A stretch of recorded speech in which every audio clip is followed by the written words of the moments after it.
Olá, eu sou Geraldo Estevão, sou palestrante. Hoje, a convite, trabalhando com a Gestor Vidas, quero agradecer aqui o convite da Guimarães Construções e Administração por poder participar mais dessa edição da CIPAT 2023.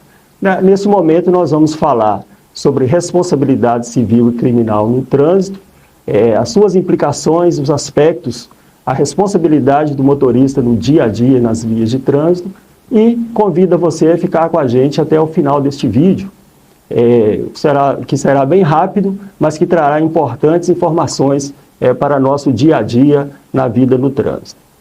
Nosso conteúdo programático, nós vamos falar um pouquinho sobre responsabilidade civil no trânsito, responsabilidade dos motoristas condutores e os aspectos penais dos crimes de trânsito. O nosso objetivo principal neste momento é o quê? Conscientizar sobre a responsabilidade civil e criminal dos motoristas profissionais operadores em acidente e quase acidente de trânsito. Então, é muito comum, o motorista ele passa por um quase acidente e ele não comunica à empresa desse evento, coisas que poderia ser trabalhado para que se evite de fato um acidente futuro. Uma pergunta para nós nesse momento, que eu quero deixar, é quantos acidentes de trânsito são aceitáveis para você neste ano? Muitos poderão estar pensando, 50, 100, 200 ou mais. Mas, para você, quantos acidentes de trânsito seria aceitável acontecer neste ano de 2023? É fácil pensar num volume, numa quantidade, face, a realidade brasileira, com tantos acidentes. Inclusive, eu moro na cidade de Ipatinga, que hoje foi considerada uma das campeãs em acidentes de trânsito no estado de Minas Gerais. Mas a resposta sempre seria nenhum. É possível? Sim. Tudo depende do cuidado, da prevenção de todos os órgãos nesse sentido. Vamos ver aqui em seguida, sobre quem pode recair as responsabilidades do acidente de trânsito. Primeiro que nós temos aqui é o poder público. O poder público ele é responsável pela manutenção das vias, pelo controle de sinalização, pela educação dos condutores. Ele tem por obrigação oferecer essas condições favoráveis para que o motorista ele se prepare para a utilização das vias, bem como a conservação das vias, da sinalização e etc. Temos as empresas, que também são grandes responsáveis aí, podem recair sobre elas também as penalidades da responsabilidade civil e criminal no trânsito, as lideranças, que são fundamentais no planejamento, auxiliares de viagem, coordenadores de empresas. É muito comum, a gente quando trabalha com grandes transportadoras, é muito comum a gente ver a transportadora exigindo que o condutor faça um percurso que entregue uma carga em tempo recorde, coisa que seria impossível. É muito comum, até quando a gente vai falar sobre o uso de drogas nas estradas, os famosos rebites, e hoje muito usada a cocaína, que eles falam que se não utilizar, eles não conseguem cumprir aquela rota dentro do prazo previsto para entrega. Então, é muito importante aí aos coordenadores, aos instrutores, estar sempre trabalhando esta questão. E aí, o maior responsável pelos acidentes fica exatamente na mão dos condutores. Porque qual que é a função de um condutor? É justamente ele se adequar, e adequar a sua direção à situação das vias. Não é possível que o condutor ele vai utilizar o veículo da mesma maneira numa via favorável e numa via desfavorável. Então é a função do condutor aí se adequar às condições da via, das condições climáticas e tudo mais. E tudo isso para quê? Para que ele possa evitar vir a sofrer as penalidades, vir a ser responsabilizado. Ou seja, o fato é ter responsabilidade para que não seja, de fato, responsabilizado civil e criminalmente. Aqui, onde começa o nosso trabalho sobre responsabilidade civil, de fato? Onde está prescrito? Vamos ver aqui, então, o artigo 927 do Código Civil, em seu parágrafo único, onde diz: haverá obrigação de reparar o dano, independente de culpa, nos casos especificados em lei ou quando a atividade normalmente desenvolvida pelo autor do dano implicar, por sua natureza, risco para os direitos de outrem. É muito comum a gente falar, a gente que trabalha muito com os cursos especializados, quando o motorista está transportando, por exemplo, um produto perigoso, ele já sabe dos riscos que implica em caso de um acidente. Um motorista de transporte coletivo de passageiros, de escolares, então ele tem que estar ali capacitado, ele tem que estar preparado para não incorrer nos erros tão comuns que às vezes a gente vê acontecendo. E se isso ocorrer, automaticamente ele já será penalizado, porque a função que ele está exercendo, ela já representa risco para outras pessoas, para os outros atores do trânsito ali no dia a dia. Aqui nós temos dois tipos de responsabilidade de acordo com o Código. Nós temos a responsabilidade objetiva e a subjetiva. No caso da responsabilidade objetiva, para caracterizar é necessário apenas 3 elementos. Nós podemos citar esses elementos aqui como sendo a conduta ilícita, de fato, né? O dano, que de fato ocorreu, e o nexo causal. Então, havendo essas 3 situações, já caracteriza uma responsabilidade objetiva ali no ato do dano. Em regra, no caso, nós somos responsáveis por nossas falhas, mas no caso da responsabilidade objetiva, é muito comum também sermos responsáveis por falhas de terceiro. Né? A gente vai ver nos slides a seguir aqui exatamente esse caso, quando além de você ter ali a sua responsabilidade, você também pode ser responsabilizado pela culpa de terceiros. Vejamos. Na responsabilidade objetiva, há a obrigação de indenizar a vítima independente da análise de culpa, visto que o evento está diretamente relacionado à sua atividade profissional, sendo essa atividade naturalmente os riscos para o direito de outrem. Como já disse, então ali, dependendo da função que você está exercendo, você já se coloca nessa situação de ser responsabilizado por qualquer dano que venha a ser causado a outra pessoa, outro integrante ali, no nosso caso aqui que a gente está colocando, nas vias de trânsito. Mas isso também se aplica a qualquer situação no cotidiano de nossas vidas, em qualquer profissão que você venha a desenvolver. E letra A, a responsabilidade subjetiva. Para essa é necessário que haja imprudência, negligência ou imperícia. Né? A gente poderia parar aqui para falar um pouquinho o que é imprudência. Imprudência, eu sei que é perigoso e eu faço mesmo assim, a via 60 km por hora. Quando eu me predisponho, quando eu pratico, quando eu vou acima dessa velocidade, eu estou o quê? Eu estou me colocando realmente numa situação de risco, eu estou praticando um risco.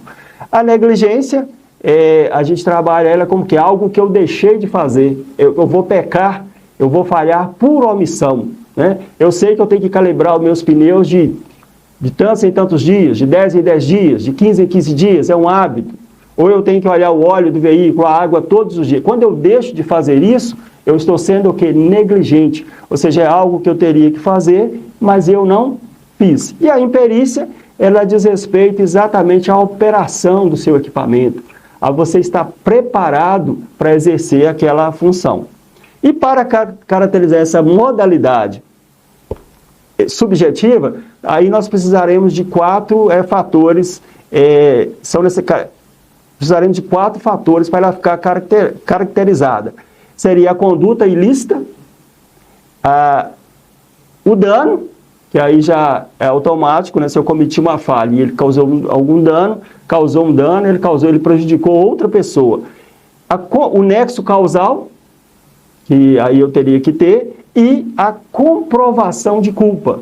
Então, para caracterizar aí uma responsabilidade subjetiva, eu também terei que ter aí a prova da culpa, tá? Não será, né, só o nexo causal, não será mais suficiente. Eu precisarei realmente aí de uma comprovação de culpa.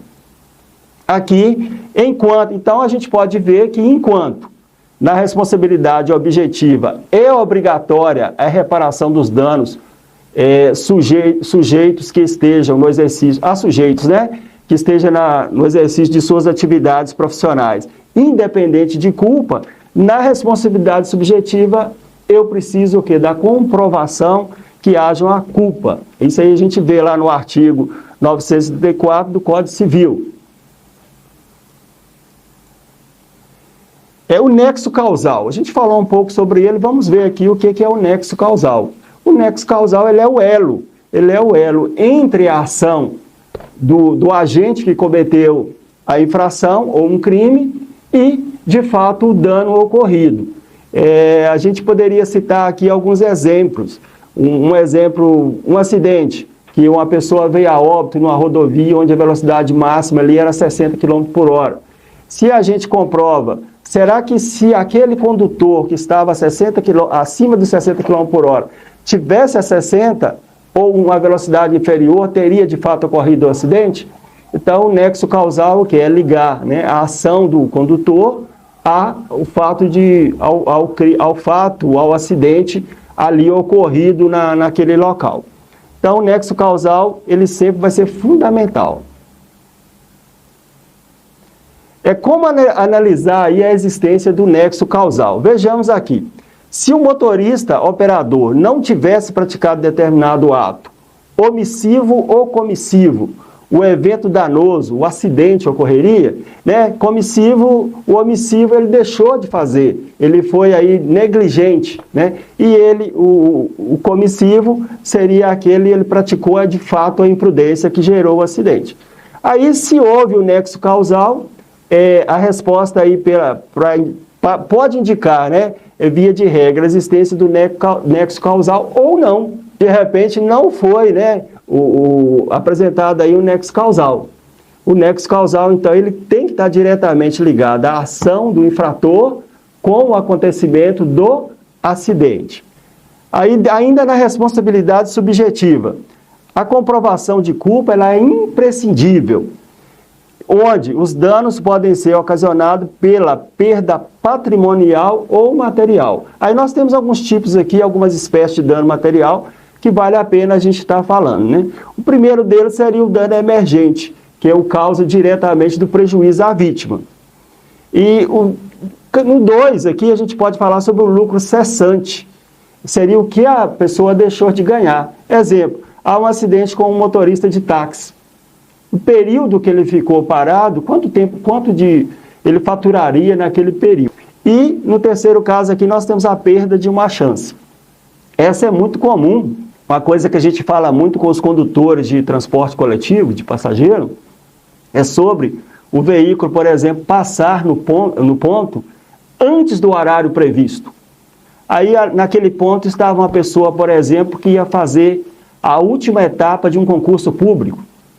E aí ele vem a faltar a essa sessão do concurso público ali e perder a sua vaga, né? Aí a gente teve o quê? Uma perda real para essa pessoa, ele tem como provar, né?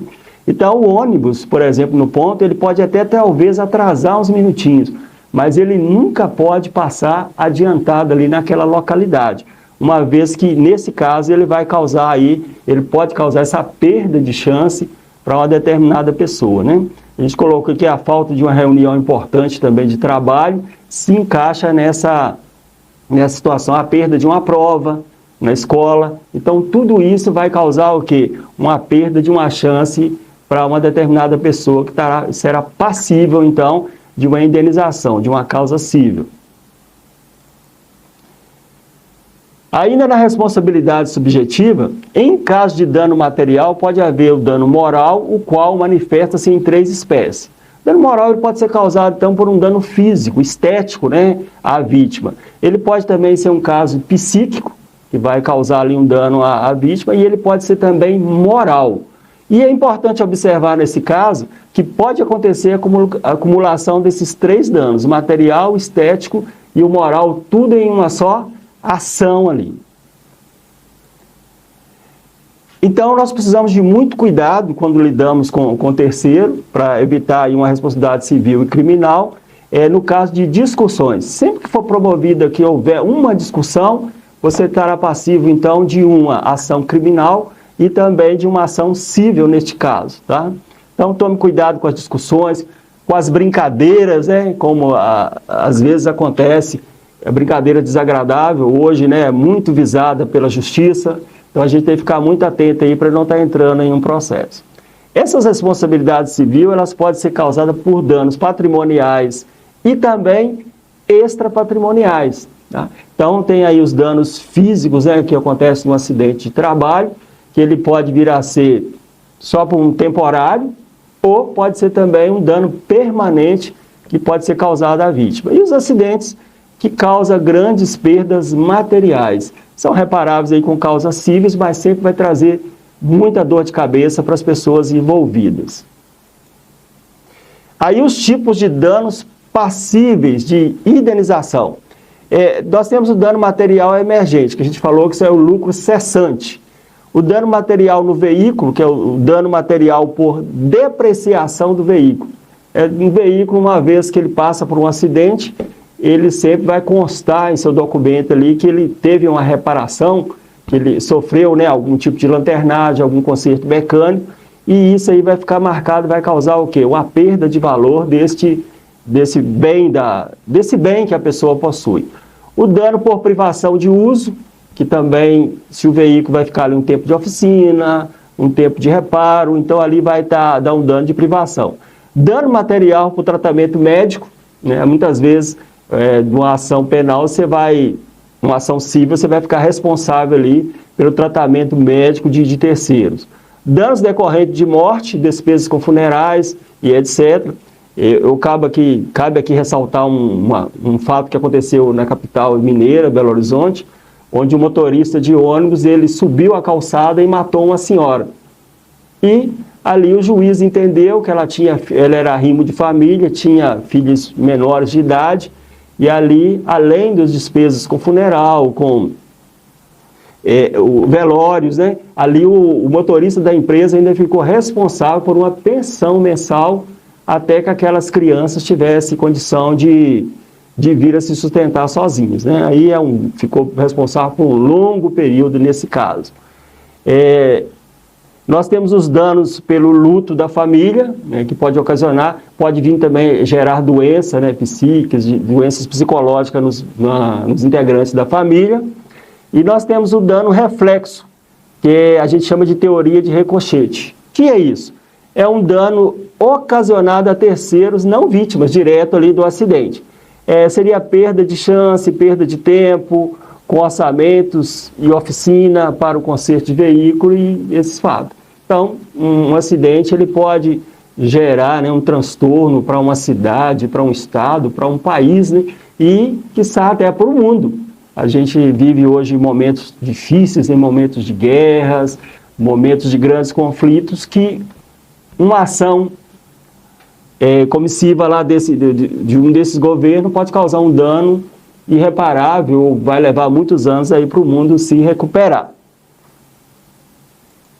Como disse aqui, é preciso muito cuidado com a questão jocosa, com as brincadeiras também. Você não sabe com quem está falando, você não sabe como está sendo o dia daquela pessoa. Eu trouxe um exemplo aqui para você sobre um motorista, né, um cobrador ali dentro do ônibus, no momento ali da cobrança da passagem, onde ele passa o preço da passagem, né, e ali a pessoa responde para ele, né, calma senhor, né, e a pessoa fala o quê, né, ele assusta com o preço ali da passagem e usa o termo estou perdido, né, e aí o motorista ou o cobrador ali de uma maneira jocosa, ele fala, calma senhor, este ônibus tem GPS.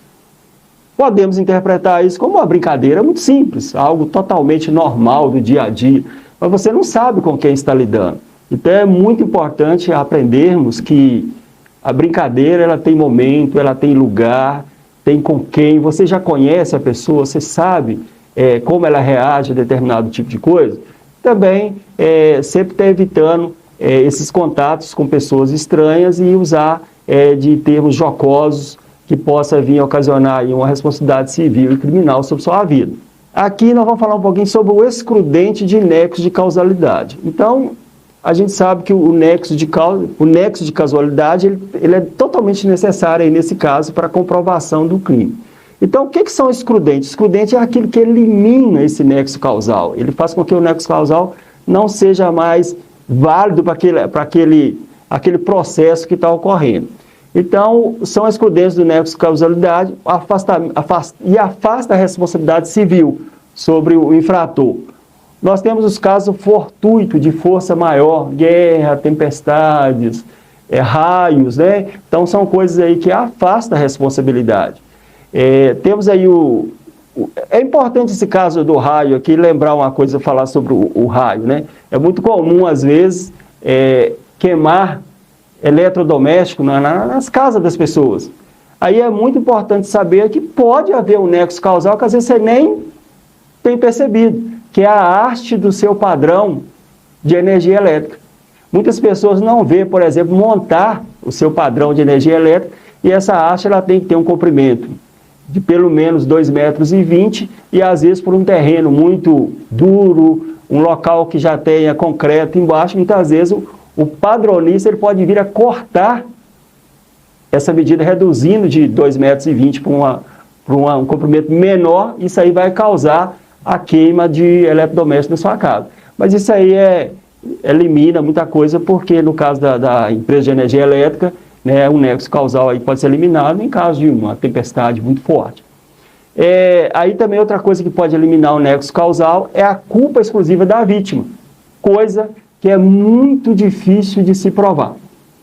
Eu costumo falar que para provar que você atropelou alguém e a culpa foi da vítima, basicamente tem que ter uma câmera filmando e essa vítima se jogar abruptamente na frente do seu veículo. Ou ela ter deixado o bilhete em casa: estou saindo para suicidar. Então é muito difícil de se provar, mas acontece casos que a vítima ela é totalmente culpada. E aí também vem a culpa de terceiros, né? Você foi levado ali àquele acidente. Você tem uma parcela de culpa, mas pode aí também ser até excluída totalmente no caso de prova de culpa de terceiro. Aqui vamos falar um pouquinho sobre dolo e culpa, né? A culpa ela ocorre quando o agente causa o resultado por imprudência, negligência ou imperícia. Ele até foi imprudente, negligente ou imperito, mas ele não queria que aquele acidente de fato acontecesse. Então aí ele tem um caso de culpa, né? Seja objetivo, lícito ou ilícito, mesmo não desejando o resultado que era previsto e poderia ser evitado, não exclui a culpa, mas ele vai entrar aí como um caso de culpa. E temos a culpa consciente ou dolo. Neste caso, né, essa culpa consciente, ele prevê o resultado, ele assume o risco, mas acredita sinceramente que o resultado não iria acontecer em virtude de sua habilidade. É aquele que se acha o supermotorista. Eu vou fazer porque eu consigo sair lá na frente sem um acidente. Ele tem uma culpa consciente, mas ainda aqui não encaixamos ainda no dolo. Ele não tinha a intenção de matar alguém, mas ele se sujeitou, ele se colocou no risco de causar esse acidente, de causar a morte, de causar danos materiais ao trem. Então é uma culpa consciente. Também a gente chama às vezes de... E a gente pode chamar às vezes também do dolo eventual. Ou seja, ele tinha consciência que poderia causar o acidente, ele vai ser julgado por isso, mas ele pensava que ele não tinha a intenção. E temos o dolo, que de fato é o agente que ele... A gente pode dizer que o dolo, no caso do trânsito, é o crime cometido na direção de um veículo. Ele tinha a intenção de cometer o crime e de fato ele o fez. Então esse é o dolo, ele é culpado, ele tem culpa. A gente vê ali, né, seria o fato de realmente se apontar o dedo e falar: esse cidadão, ele cometeu esse crime consciente, ele queria de fato cometer esse ato. Aí que nós vamos falar um pouquinho agora então sobre a responsabilidade do motorista condutor, que é importante para quê? Para que você não caia nas penalidades, tanto cíveis como penais. Então aí dispõe o artigo 235b da Consolidação das Leis Trabalhistas. São deveres do motorista profissional, empregado ou não, né? Às vezes ele trabalha por conta própria também. Estar atento às condições de segurança do veículo, ou seja, é o que a gente chama de checklist. Todo dia é obrigação do condutor fazer o quê? O checklist do veículo. Se esse veículo não estiver em condição de cumprir a missão dele, de passar o trabalho que ele tinha para fazer aquele dia, esse veículo não tem condição de estar circulando, é a obrigação desse condutor comunicar ao seu supervisor ou gerente de tráfego da empresa. E eu aconselho sempre o condutor a fazer o quê? Neste caso, ele deve fazer um documento. Ele deve pedir, né, exigir. É lógico que um coordenador, um gerente de tráfego coerente com a profissão dele, ele não vai querer que o condutor vá sair com um veículo, por exemplo, que está com freio isolado. Ele não está segurando os freios daquele carro, está com um pneu que não oferece condições de circular. Então, é importante que o condutor faça o checklist e que esse gerente, que esse gestor do tráfego venha assinar ali para encaminhar esse veículo para a oficina. Qualquer outra ação que tiver aí já está ensejando uma ação civil criminal. Função do motorista: conduzir o veículo com perícia, prudência, zelo e com observância aos princípios de direção defensiva. Então, debatido em nossos cursos, né? Todo condutor profissional, ele passa por vários cursos na área que ele vai transportar, então sempre a direção defensiva figura entre estes cursos. Obrigação: respeitar a legislação e, em especial, as normas relativas ao tempo de direção e descanso. Aí a lei do motorista fala muito bem sobre isso, né?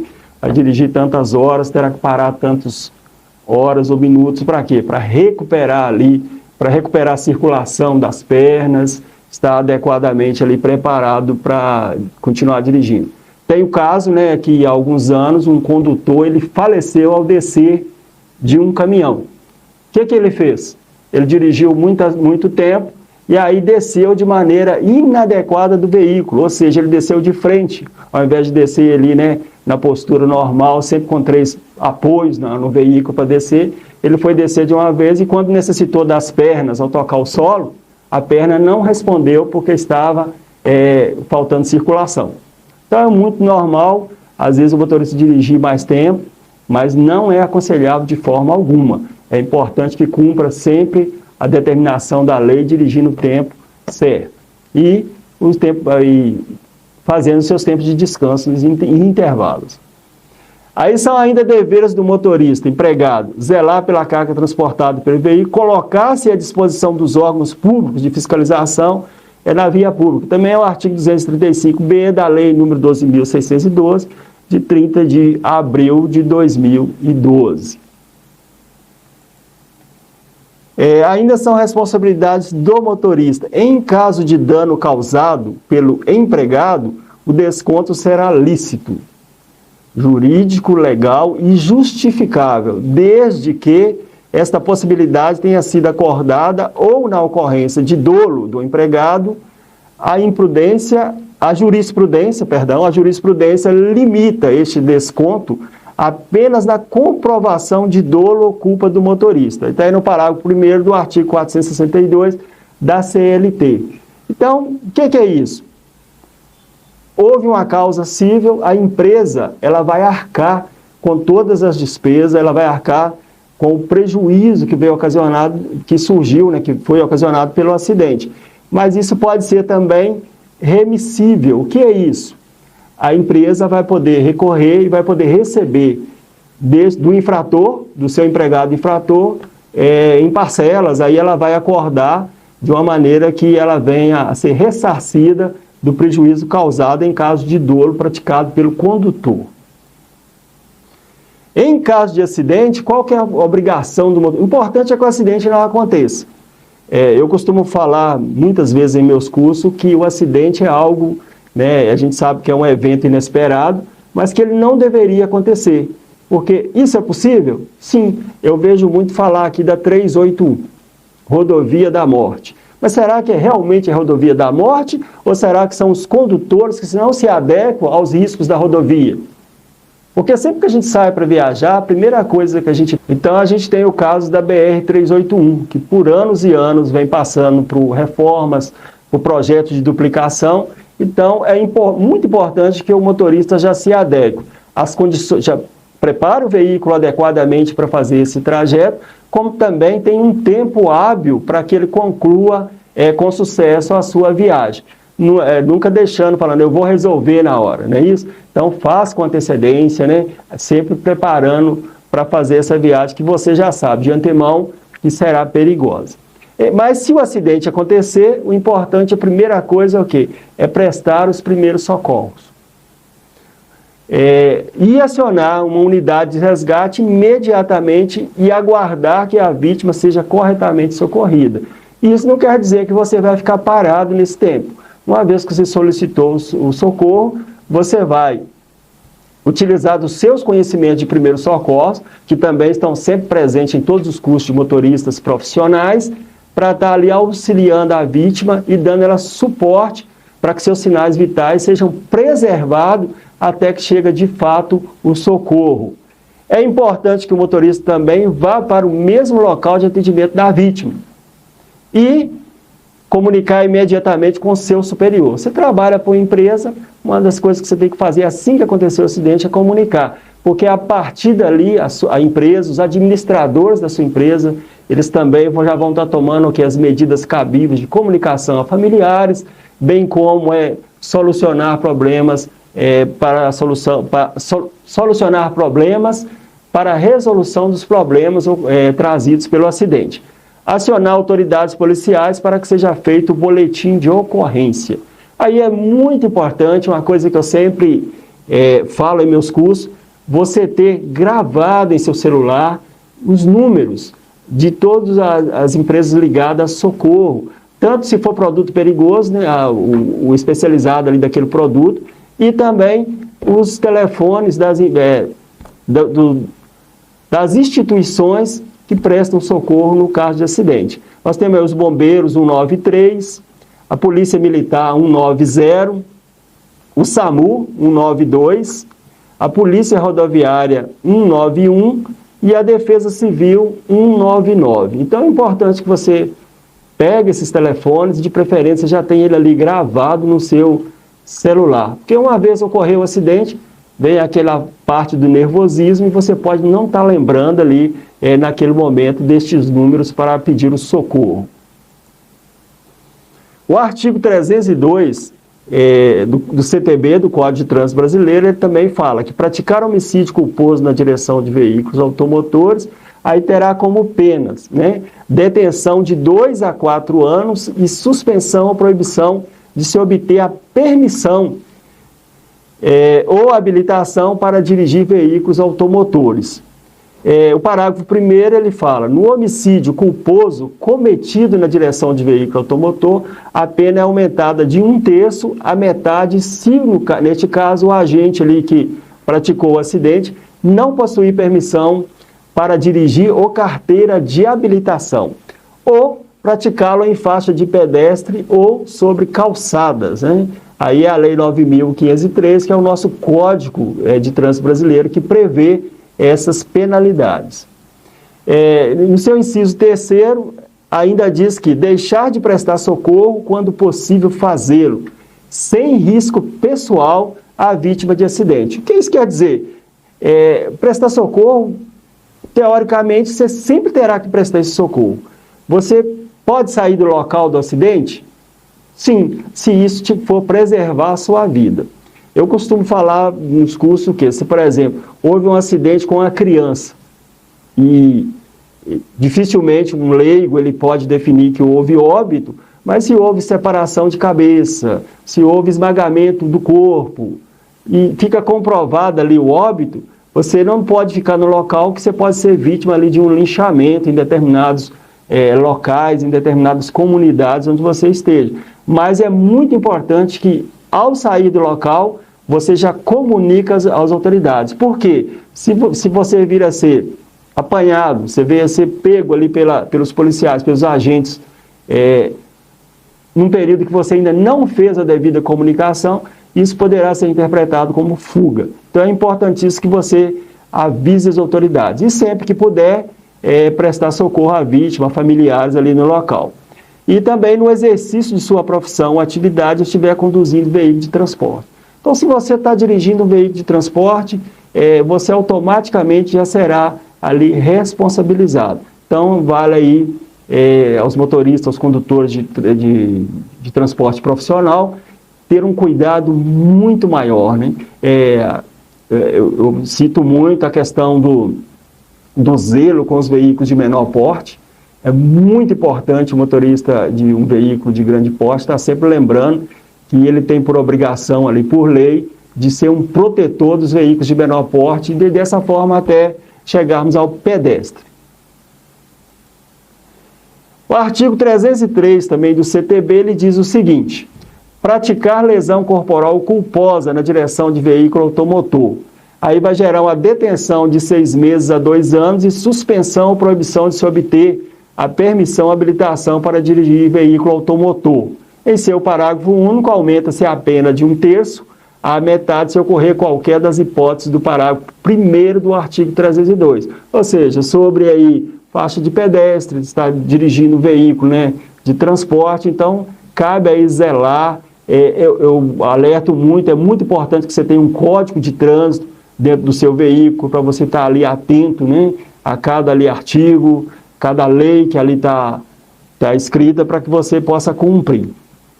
Ainda em aspectos penais do crime de trânsito, o artigo 304 ele diz o seguinte: deixar o condutor do veículo na ocasião do acidente prestar imediato socorro à vítima ou, não podendo fazê-lo diretamente por justa causa, deixar de solicitar auxílio da autoridade pública. A gente sabe que tem pessoas que ele não pode ter contato com sangue, ele não consegue, às vezes ele não suporta nem o cheiro de sangue. Tivemos um caso de um colega nosso que ele desmaiava sempre que sentia cheiro de sangue. Então, às vezes você não pode ali prestar os socorros, mas você tem por obrigação tá chamando quem pode, aí entrar em contato com as autoridades.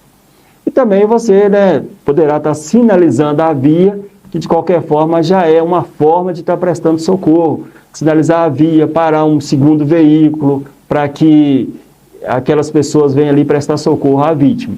Aí as penas, né, nesse caso de fuga, detenção de 6 meses a 1 ano ou multa, se o fato não constituir elemento de crime mais grave. Cabe salientar aqui que, ao contrário do que muita gente pensa, existem muitas pessoas que estão presas por esses motivos. Porque muitas vezes a pessoa pensa que a lei é um pouco relaxada, esse tipo de coisa, e não é. Neste caso, muita gente aí tem pagado um preço por essas faltas. Ainda em aspectos aqui penais do crime de trânsito, o artigo 305 do CTB, ele diz o seguinte: afastar-se o condutor do veículo do local do acidente para fugir à responsabilidade penal ou civil que lhe possa ser atribuída.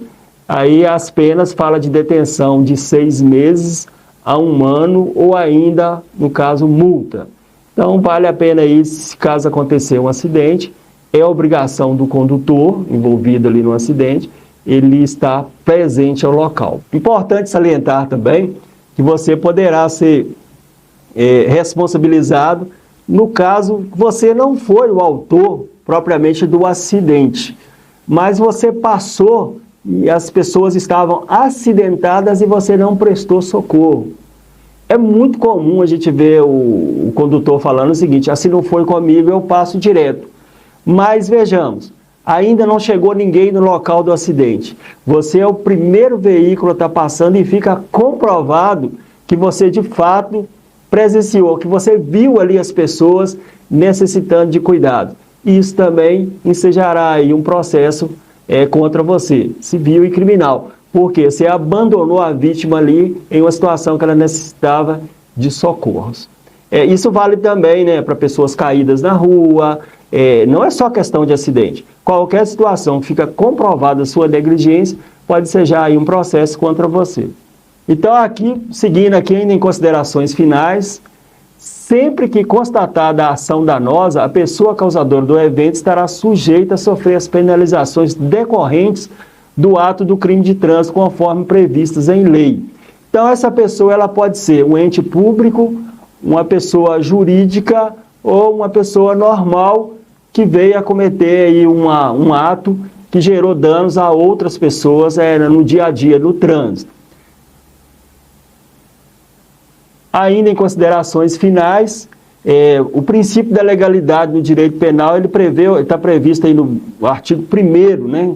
O artigo 1º do Código Penal, ele prevê o seguinte: não há crime sem lei anterior que o defina, nem há pena sem prévia criminalização legal. Então, juridicamente, uma penalidade ela só pode ser aplicada sobre uma empresa, um ente público ou uma pessoa, se já estiver definida em lei antes.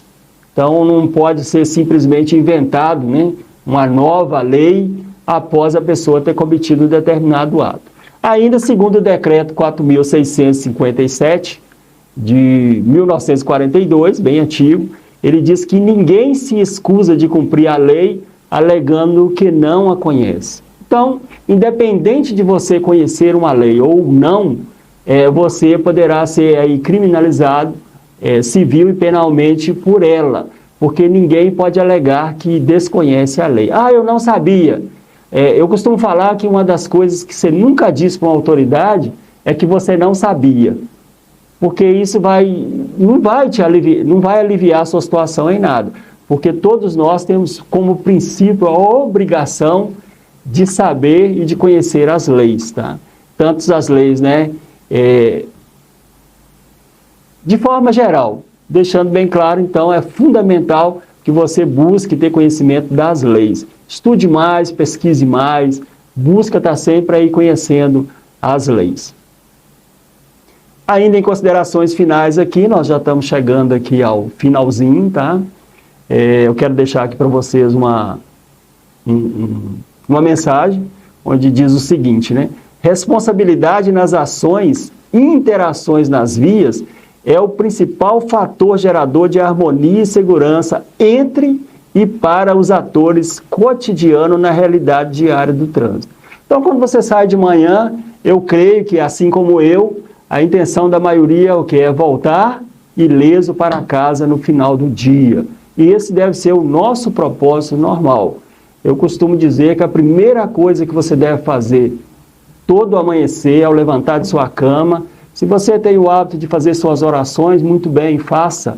Mas se você não tem, pelo menos pare por alguns segundos ali, ainda sentado em sua cama, né, enquanto você recupera também a circulação sanguínea normal do seu corpo, os batidos do coração chegam à normalidade. Você falar o seguinte: hoje eu serei uma bênção, eu serei uma pessoa que irei ajudar todos que eu encontrar em meu caminho. Não faça como muitos, né, que às vezes levantam, pula ali da cama de qualquer maneira e fala: hoje eu vou ser uma praga, vou fazer mal a todo mundo no trânsito, vou causar danos. Não seja essa pessoa. Seja a pessoa que quer ser uma bênção, que quer levar paz, e com isso também você vai estar evitando aí ser incluído, né, num processo criminal, num processo civil, que vai trazer grandes danos para a sua vida, para a sua empresa. Então, zele para o seu dia a dia, zele para ser uma pessoa que vai ser uma bênção, vai ser um abençoador no trânsito, uma pessoa que ajuda, uma pessoa que está sempre disposto a dar a mão ali para estar ajudando, para estar contribuindo para um trânsito melhor, um trânsito mais seguro, e que possa voltar para sua casa todas as noites em paz e seguro para sua família, tá? Então, seja responsável e evite responsabilização, porque o processo ele causa muitos danos. Então, procure evitar. Seja uma pessoa responsável, seja um condutor, um operador, seja um profissional responsável e evite aí responsabilizações sobre a sua vida. Então, quero deixar aqui mais uma vez o agradecimento à empresa, agradecimento a todos vocês que estiveram conosco até o final deste vídeo, que tenha aí uma semana abençoada, né, uma CIPAT abençoada, e que possa levar muito fruto para a casa de você. Então, eu sou Geraldo Estevo, eu sou jornalista há mais de 20 anos, eu sou especialista em gestão, educação e segurança no trânsito, sou especialista em recursos humanos, gestor em marketing com MBA em empreendedorismo, marketing e finanças, sou especialista também em psicopedagogia clínica, institucional e TGD, sou palestrante profissional na área de tutorias de curso de gestão e formação profissional. Então, eu deixo aqui para vocês, dessas partes, a todos vocês, o meu muito obrigado e até uma próxima, se Deus quiser.